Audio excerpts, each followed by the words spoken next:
Bien, continuamos en Sin Esquemas y conversando con nuestro distinguido invitado, el licenciado José Rigo Prescott, nos venía diciendo en la última parte sobre la advertencia, sobre esa parte de los atractivos que pudiesen parecer atractivos, pero no son más bien que quizás ilusiones en el sentido de la inversión para nuestro país. ¿Qué advertencia nos traía José? Mira, si vemos el Fondo Monetario Internacional, le ha venido advirtiendo al país que tiene que hacer los ajustes tributarios.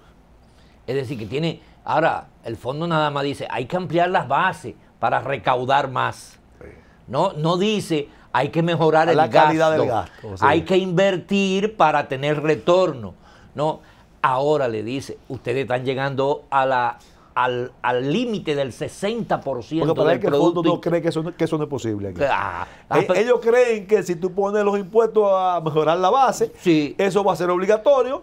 Y ellos dicen, bueno, por lo menos, yo sé que ustedes no van a parar de malgastar, van a seguir malgastando siempre. Entonces busca los cuartos para que malgaste. No, y no solamente eso, sino que busca más ingresos para que tú equilibres el presupuesto. Exacto. Y no tenga déficit.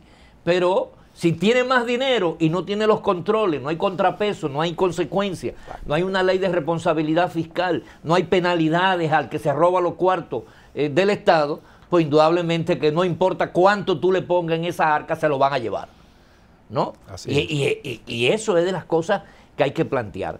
Ahora, por otro lado, Fitch Ratings, que es una de las empresas calificadoras de riesgo, le dijo el año pasado, advirtió, no es posible que República Dominicana esté dedicando el 22% de sus ingresos en pagos de intereses, cuando la media de los países iguales que ustedes es apenas del 7.6% de los ingresos. O sea, 3 veces prácticamente, es decir, la media. Tú puedes deber el 100% de tu Producto Interno Bruto, pero ¿cuánto de tus ingresos, que es lo que realmente con lo que se paga, tú tienes que aplicarlo al pago de intereses? Y nosotros ya estamos en el 23%, ¿no? Y este año vamos a terminar cerca del 24% si el gobierno cumple pagando todos los intereses que tiene que pagar este año, porque también tiene una manera de presentar las cosas de lo que la Escuela de Economía de la UAS ha llamado la contabilidad creativa gubernamental, porque es una especialidad que se ha hecho en el gobierno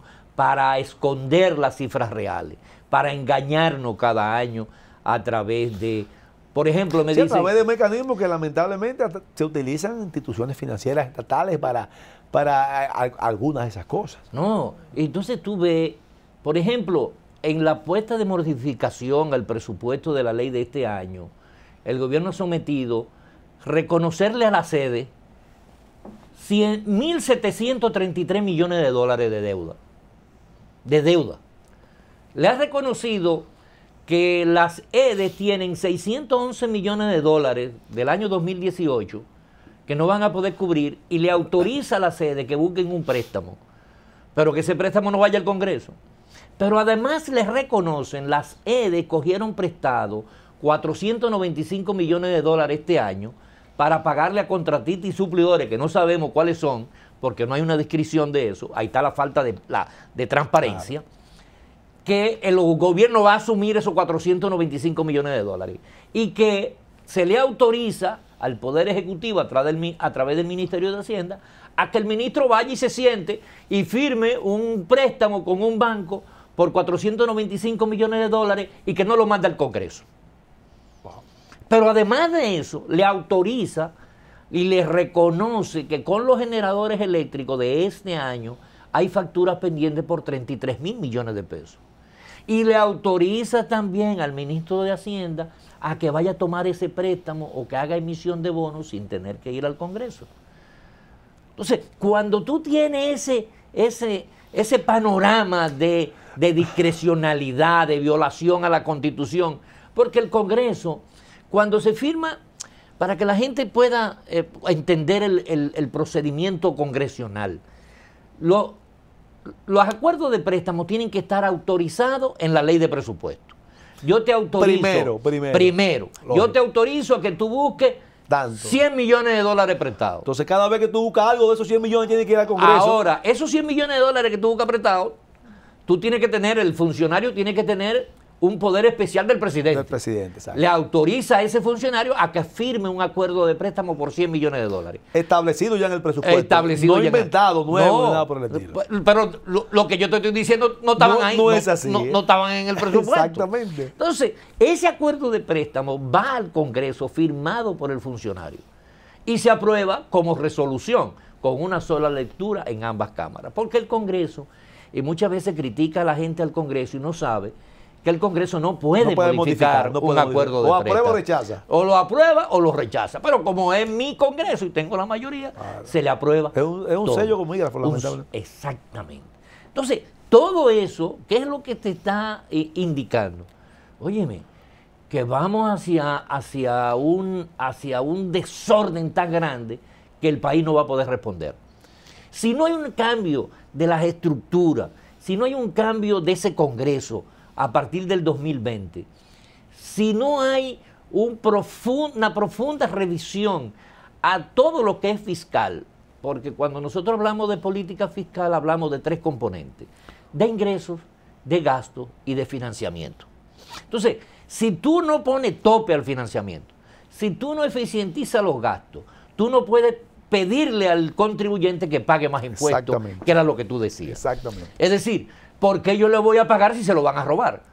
Entonces yo creo que... Vamos a llamarle si se lo van a malgastar, aunque tú fuiste más preciso, pero si lo van a malgastar. No, porque es que hay que llamar las cosas como son. ¿No? Porque... No, y no lo decimos nosotros.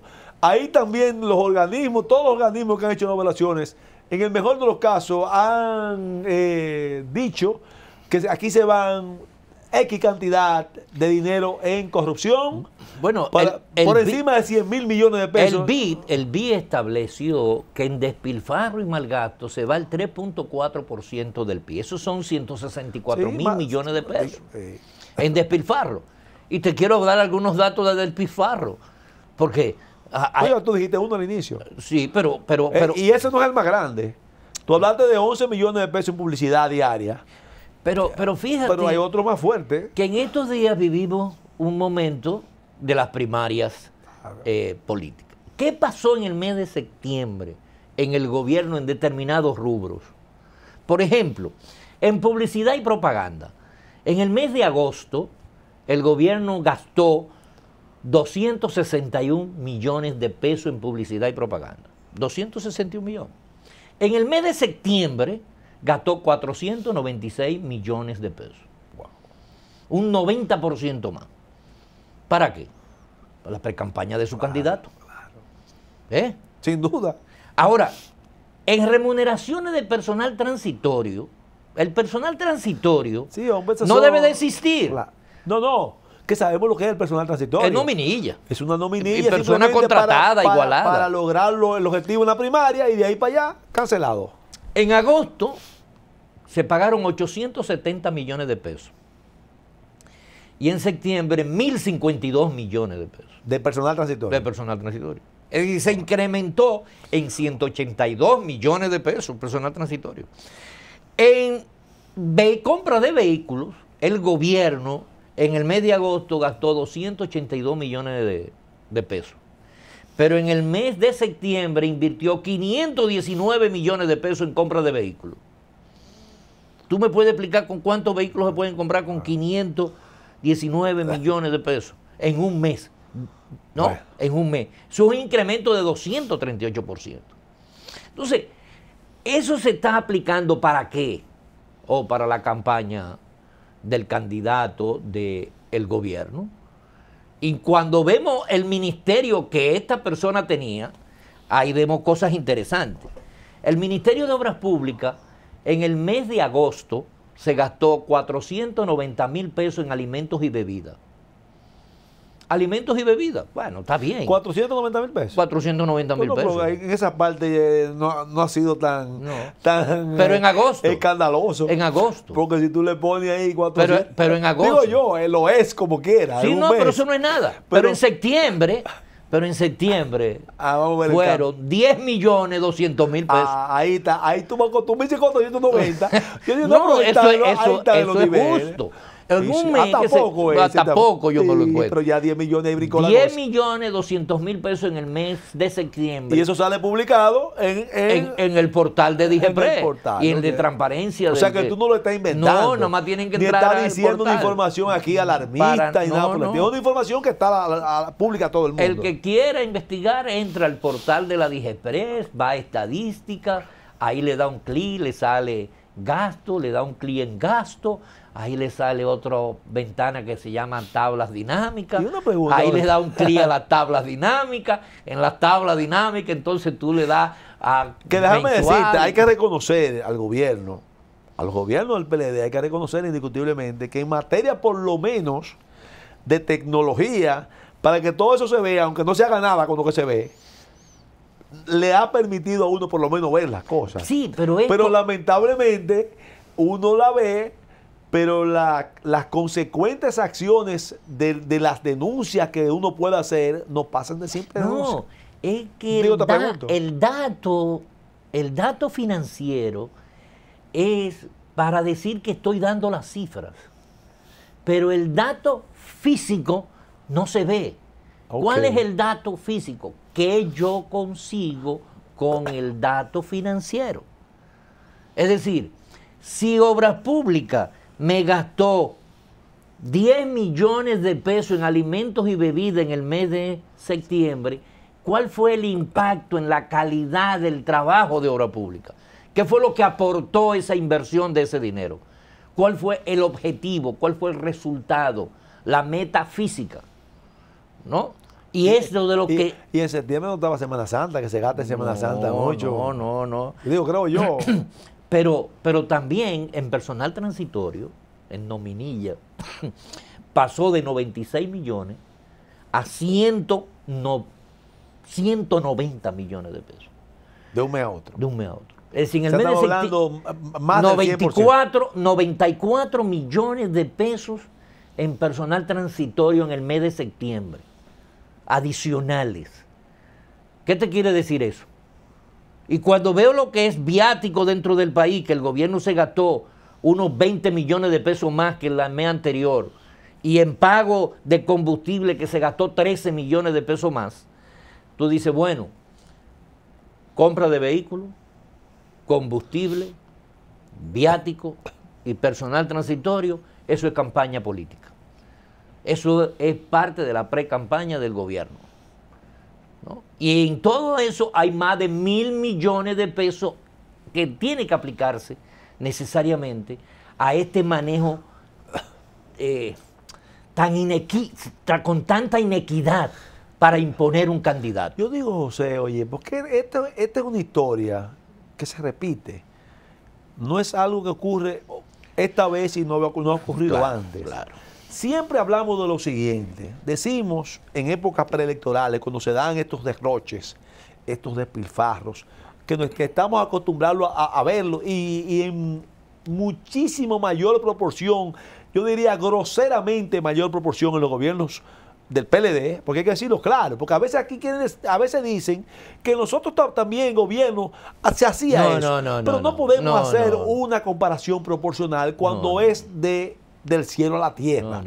Ahora yo te pregunto, José, siempre en épocas preelectorales decimos lo siguiente: el gobierno que llegue el próximo año, en el caso que sea un cambio, como en el caso particularmente una gran mayoría del pueblo dominicano espera, va a encontrar una situación muy difícil en el país. Y eso siempre se ha dicho. ¿Qué es lo que tiene entonces? ¿Cuál es la bendición que tenemos? O si es simplemente que lo que hacemos es postergar y postergar y postergar hasta uno no sabe cuándo, porque seguimos funcionando como país bien y seguimos como que esos temores de que cuando lleguemos al próximo año vamos a encontrar todo lo malo. Mira, hay una generación que no vivió en los años 90. Los que vivimos en el 90 sabemos las filas, las horas que había que amanecer para conseguir un par de galones de gasolina, ¿no? Que fue una crisis terrible. ¿Y qué hubo que hacer entonces? En el 92 hubo que hacer la gran reforma y única reforma tributaria en el país. Porque cuando tú no ajustas a la economía se ajusta a sí misma, penalizando al que menos tiene y creando condiciones de inestabilidad y de desasosiego social que perjudica al que más tiene. Porque aquí hay que comenzar a tomar conciencia de que si no hacemos un ajuste en todo este modelo, si no hacemos un cambio profundo, los pobres, los que menos tienen, la clase media que ya no puede seguir pagando de manera privada, de manera individual, lo que tiene que ser devuelto colectivamente, porque ese es uno de los problemas graves que tiene el país.